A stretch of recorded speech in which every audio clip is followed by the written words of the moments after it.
Buster Olney joins us now from Tampa. And Buster, the Red Sox had their first full team meeting yesterday as well. What was said in that meeting? There was a lot of talk, David, about managing expectations, and certainly there are a lot of expectations because of the moves that you mentioned, and you could feel the confidence coming out of the Red Sox camp as Carl Crawford hit in the same group as David Ortiz, as Adrian Gonzalez took ground balls, as Terry Francona talked about how he feels like the bullpen additions are really going to help this team. And Theo Epstein, in talking with the team, basically said, look, just take care of the work, and there really isn't probably going to be a problem because the Red Sox players, generally speaking, are known as workers.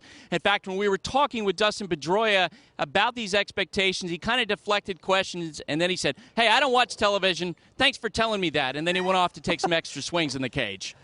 The Red Sox, they're always marking the Yankees and vice versa. So how do the Red Sox view their arch rivals in 2011?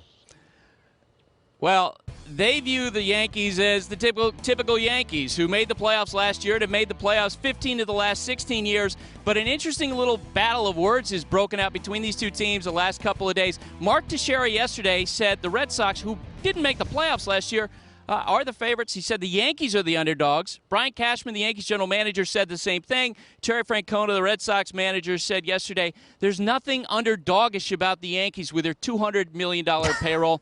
This is generally a lot of fun. I think these two teams have a lot of respect for each other. Oh, those plucky make-do-with-less Yankees. Buster, always something cooking in Yankees camp. You're there in Tampa. What's going on today?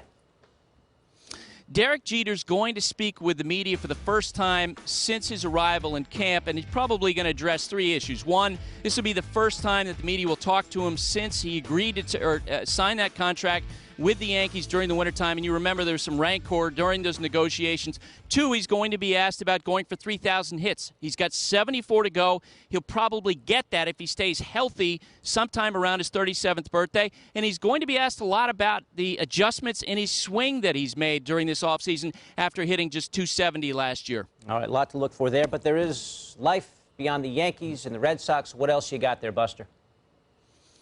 Well, in the National League, a lot of excitement in the Giants camp about Pablo Sandoval, who lost 38 pounds in working out in this offseason, and by all accounts, he's moving with a lot more agility.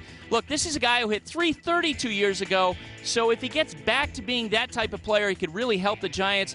We talked about the Yankees and the Giants, Red Sox little war worlds. The same type of thing is broken out between the Phillies and the Giants. Bruce Bochy, the Giants manager, said the Phillies are the favorites. And yesterday, Jimmy Rollins, when asked about the expectations for Philadelphia, said, oh, we'll win 100 games. There you go. Vegas agrees with him. They got the Phillies installed as the favorites. Buster Olney, filing reports from spring training all spring. Buster, we'll talk to you soon. Thanks, David.